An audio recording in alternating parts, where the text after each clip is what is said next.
As I've just said, I have wanted to group those topics that are common to women all around the globe in 7 main axes.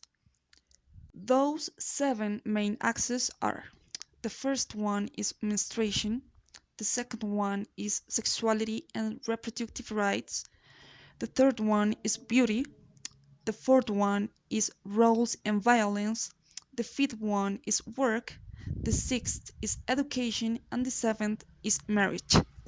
These 7 axes seem to correspond, for some, to a conditioning for having an XX chromosome. In other words, there is still a binary classification of sexes by chromosomal determinations so ingrained in the collective imagination that they have become completely naturalized. And in this way, the premise of causality seems to be fulfilled under what I wanted to call the conditioned trio: sex, gender, role. That is, starting from a biological sex, a gender is attributed to the person and consequently the role in society. The question is, should this be so? Should anatomy determine our social practices? Does nature change human beings? Similarly, these 7 groups share a backdrop, and that backdrop is the one of stereotypes and collective assimilations. The stereotype tends to generalize, and in this way, the collective consciousness naturalizes notions that otherwise would not develop. These stereotypes are a double-edged sword because, on the one hand, they end up shaping realities that were not previously stereotyped simply by being collectively assimilated, and, on the other hand, they can reinforce distorted notions by generating polarizations that did not even exist, making the stereotype almost become an absolute truth. So, have you fallen into this trap? Now, analyzing each axe individually, the following is observed. Regarding the first one, that is menstruation, it continues to be a taboo in some places, and even women are forced to leave the house when they are menstruating because they are considered impure by their husbands.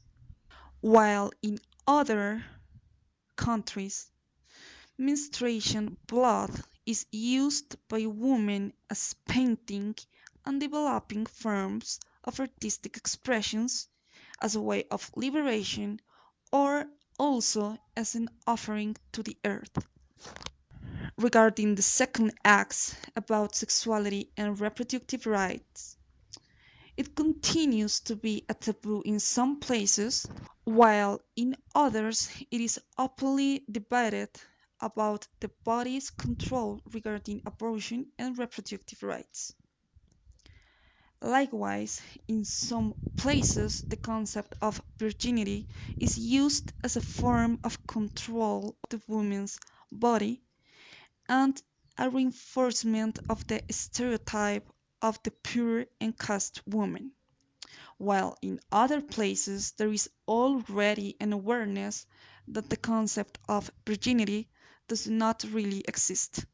Regarding the third point about beauty, I think I will extend myself a little more. In some places, beauty continues to obey to particular standards, and in others, all kinds of media imposition of a woman's must be in terms of beauty have been transcended. In some places, beauty continues to be a control tool, a function for evolution, and a form of correlation with fertility.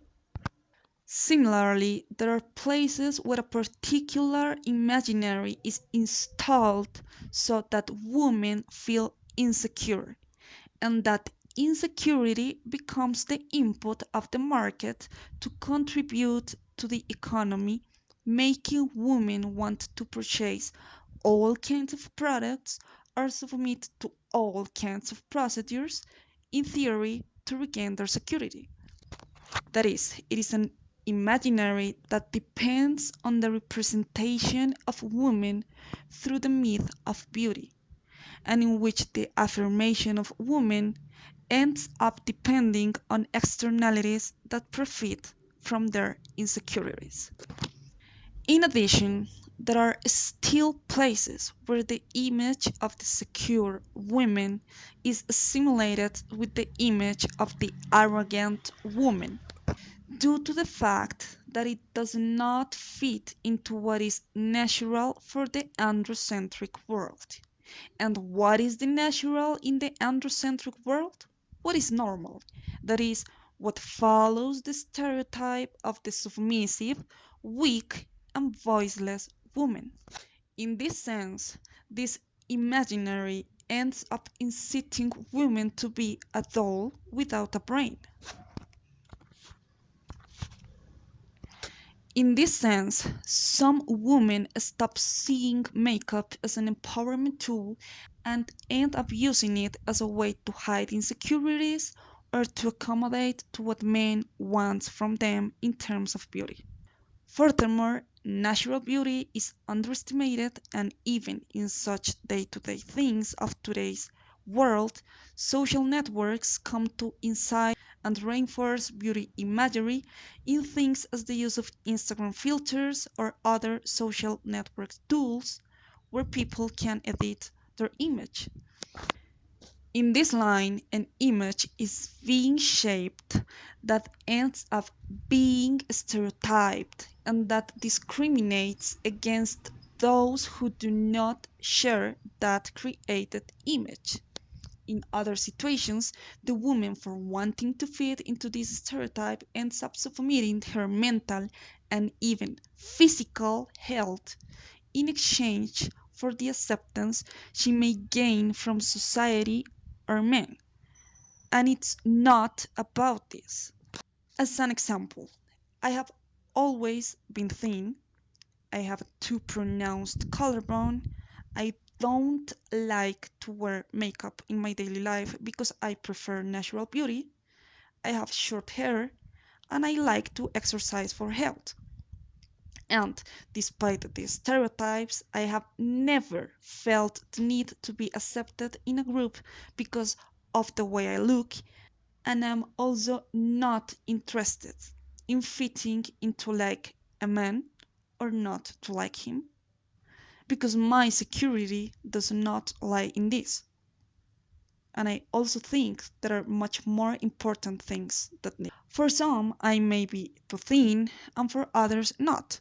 And I'm very, very, very clear that this type of opinions does not define me in what I really am. And I am not in a competition in terms of appearance, so it doesn't matter for me. In fact, I am against the way, for example, certain beauty pageants qualify a woman numerically for having certain physical characteristics or not. And this does not apply only to women but also to men. And my question here is, how far has reification gone? Do you really like to be numerically evaluated in terms of beauty? I have it clear that a number does not define anybody in these terms.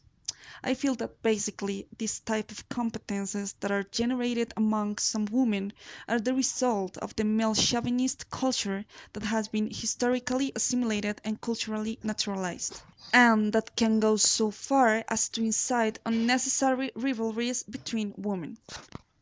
In this way, I have come to ask myself, who defines that a woman is suitable or not? Where do all the beauty standards come from and why? And why do some women still want to please men in terms of beauty? Regarding this point, there are some women who come to think that they have to be models or have to be queens to be considered beautiful. And the point is, you don't have to be a model or you don't have to be a queen to realize your beauty. That is, you are not more or less beautiful because you are a model or not, and no one other than you has the right to decide on your beauty. Absolutely no one. In fact, one of the reasons why some women choose not to be considered feminists is because they believe that this is a synonymous of ugliness, aggressiveness, or anti-men. And the curious thing is that thinking in this way is the result of this assimilation of male chauvinist notions in which the woman is only a decorative object. Some men tend to reduce some women to a decorative object because of the hidden fear some have regarding how far a woman can go. And what a trap! Because some women believe in this end up restricting their own freedom of expression and subjecting it to the way they look. And basing a person's value on how they look is as trivial as assuming that a stereotype defines a person. Now, regarding the fourth point about roles and violence, in some regions there is still a sex-gender role predetermination in which the construction of identities is subject to naturalized roles. As I said at the beginning of this speech, the social environment is not taken as an independent variable in all cases and can follow a direction consistent with the psychological. It can be said that there is a type of causality between the social environment and the physiognomy in the sense that the construction of roles has been largely conditioned by sex, and in this sense the social performance of women ends up adapting to those types of roles created from the sexual physiognomy. Now the question revolves around whether this should be so and whether it is so in all cases. However, it is necessary to clarify that this does not imply that one cannot escape the stereotype of roles created from anatomy. That is, in men, vulnerability does not have to be trivialized or associated with weakness, and in women, strength does not have to be associated with aggressiveness. At this point, it is also possible to say that this assignment of roles based on stereotypes is the main cause of violence suffered by many, many, many women in the world. And why? Because as women are assimilated to the stereotype of submissive, weak, or voiceless, there are men who take advantage of this to exercise all kinds of abuse against them. And the solution in these cases is, of course, not to remain silent. With this, it is not being ignored that men experience situations of violence as well. Of course not. What happens is that women have been given more priority in these situations due to the fact that stems from naturalizing and assimilating particular stereotypes. In fact, these situations of violence I was talking about have been analyzed from the very constitution of the family and its influence on the behavior of the individual towards others in society.